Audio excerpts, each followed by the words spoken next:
Thank you very much. Next, we have Youth Advisory Council. We have Amy Smith, who's here to talk about a proposal to create a Pinellas County Homeless Aid Commission. Hi. I hope you all received the proposal, but at our last meeting on October 12th, we spoke with Commissioner Harris about our Tallahassee trip in the spring, and then we spent the majority of our meeting brainstorming bill ideas for the Florida legislature, talking about bioenergy, CPR certification in restaurants, and a couple other ideas. And we decided to move forward with a bill regarding tax incentives for use of bioenergy. And we started doing research on that and contacting local experts and statewide experts. But the proposal that we brought forth to all of you is our community service idea. We had a brainstorming session and we talked about the problems we saw in our community, and one that was definitely brought up was homelessness. And we know that's been a very big issue with a lot of the city governments around here. But thinking on a countywide perspective, we are thinking that if a commission could be created where all the leaders of local charity organizations and representatives from the city governments and possibly the county government could work together to discuss the problems they see and the solutions that they've found that work in their area, that it could possibly create a lot of good things for the homeless people and possibly good initiatives, and so that areas wouldn't be underserved or overserved, and that there would be more help for the people in need. So that was the intent of the proposal that we brought forth. And then we all divided into committees, one for bill drafting and one for community affairs. So. That sounds great. I didn't know whether you all had any kind of discussion about what the Homeless Leadership Network does and how this might fit in with it. No, we did not. Okay. Commissioner Welch or Commissioner Latvala? Well, I was actually thinking the same, on the same page. Do we actually have a slot on the Homeless Leadership Network for Youth Advisory? Yeah. And I was trying to remember if that was in, maybe back when we had the Homeless Policy Group, but I don't think we have a specific slot now. Maybe I can ask you to go back to the YAC and ask if they would be interested in having a young person sit on the HLN. Okay. And I'll take that back to the HLN and see what they think about it. But I think it's a great idea. Would you think we could ask Sarah Snyder, who's the Executive Director of HLN, to come speak to the Youth Advisory Group I'm sure she about... will. Yeah, she's always anxious and eager to do that. I'm sure she So will. maybe she And then could how does- attend the next meeting, and then they can have a good dialogue and figure out the best way to reach their goals. Because I think it could, a lot of what you're talking about, which is the coordination of the social service agencies and the governments, is being done by the Homeless Leadership Network. And I turned to Commissioner Welch and Commissioner Latvalas because they serve on there for Pinellas County. Okay. And we have representatives from the city of St. Petersburg, city of Clearwater, and so on.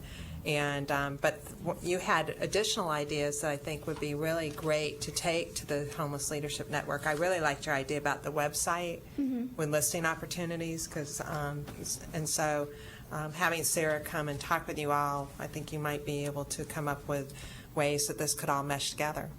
And additional hands, it's community service projects, because every year the students all have community service obligations, and they are willing, and so if they could mesh the two, not only providing input, but then also as a community service, it would help everybody. And there's always, at least once a year, a huge day where they bring in all kinds of folks to provide services, from haircuts to, and it'd be a great service learning opportunity for you all because they need volunteers to help coordinate, sign people in, get them to the different services that they need. I think they have even minor dental and Haircut, social services. social services, medical. Project Homeless Connect. Right, okay, thank you. I was trying to remember the name of it. Right. Project Homeless Connect. Because we were told that there was a governmental organization to coordinate the efforts, but we didn't know if they were also working with the charitable organizations of the area and the leaders of those organizations. And that's what we were wondering, because it's like a lot of the people that live in North County didn't know what efforts were going on in South County and that kind of thing. And so we thought if we could brainstorm together and share the solutions that have worked in our communities with other communities, that we could possibly serve a greater good. So maybe we can I get think that's this matter great. At the next meeting. Okay, thank you very much. Thank you very much, Amy. We appreciate your leadership and what you're doing. Thank you. Next on the agenda is Citizens to be Heard. We have our wonderful Jean Loveland, who just brought up some more cards, but if anyone else wishes to speak under Citizens to be Heard, you can fill out a yellow card, and we will start with Lenore Faulkner.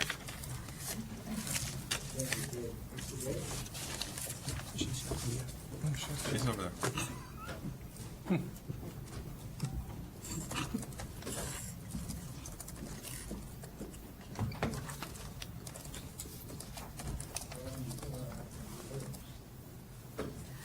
Good afternoon. I'm in the right age bracket. I became a Florida educator 43 years ago. I was born at the U.S. Naval Academy. I lived there for a year.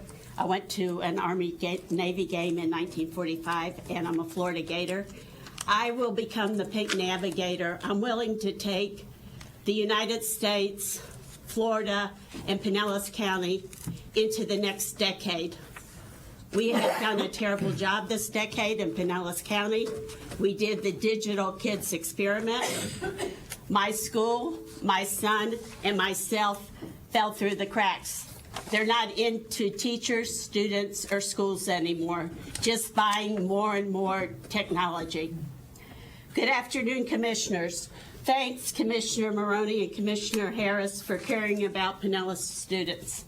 I'm Lenore Faulkner, the activist for a world-class career in technology school at Pinellas Park Middle as promised in 2007. I introduced over 300 eighth graders a year to chemistry. It was probably the first innovative STEM program in Florida in 1995. Students took physics and computers in a synergistics lab, making CO2 cars, rockets, and Lego models. There were quite a few special education students, too. They also designed bridges and computer programs to move their Lego models. I had 12 discarded computers and 40 students in many of my classes.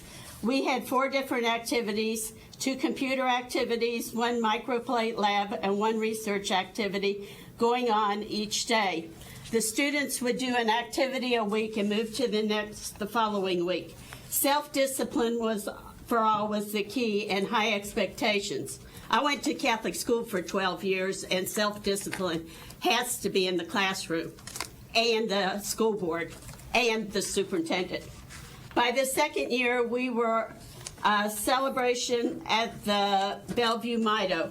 Our physics teacher was one of the 10 top teachers of the county's 6,000 educators. We only lost to the CAT program's TV teacher.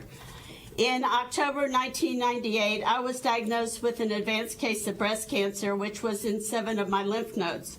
I taught during my chemotherapy, receiving it on Thursday after school, taught on Fridays, and rested during the week.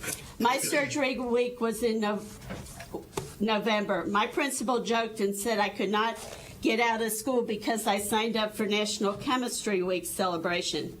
I had a webmaster design a student website and put student-designed magazines on the internet. Students loved it, and we were the first in the county with a web page. The students did a story about me for PCS TV. I wrote a note to Tim Russert, and I've designed a new School for America, and I'm going to be working with NBC. We will have the pink papers, the problems in Pinellas County and the nation. Thank you. Okay, thank you. Brian Pitts.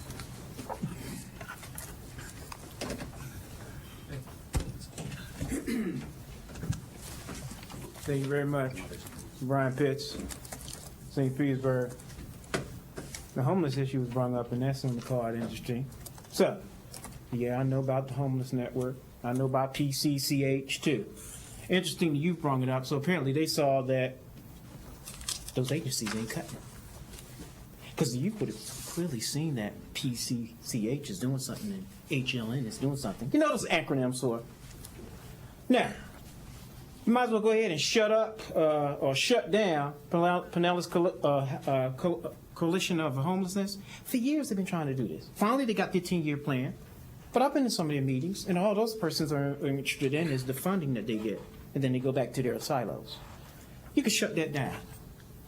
Homeless Network, they're trying to do something, but the chair there has a problem following the statutes, I found out. So maybe the chair need to go or follow the statutes for Housing First and Continuum of Care. You know the statutes that exist on federal level, McKinney Act, Hatch Act, and then the Florida statute. The Florida statute for it, which is like 420.627, and continuum care statutes. Apparently, the chair of the network don't seem to understand that. That's the first place you look. So it looks like you can shut all that down, and maybe the youth can do a better job with it, since they noticed apparently those agencies ain't doing anything because they wouldn't have came. Apparently, they didn't see. So you can derail them some other way. I think you need to let them try, see what they can do, and get rid of the silo agencies.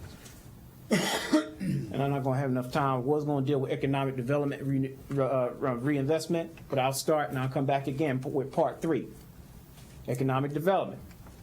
Nice try on Pinellas by Design, but remember, when you're dealing with economic development, you must first deal with micro and macroeconomics.